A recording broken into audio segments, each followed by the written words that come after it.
no va a tener, como mucho, más allá de algún caso diagnosticado. Esperemos que no haya transmisión local. Si la hay, será transmisión muy limitada y muy controlada.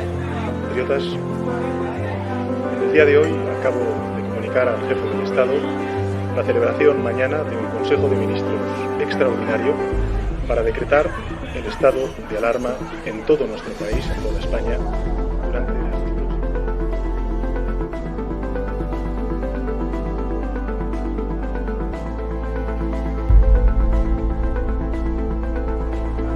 Hemos derrotado al virus y controlado la pandemia y doblegado la curva porque el gobierno de Euskadi y el gobierno de España hemos trabajado juntos, unidos, arrimándolo.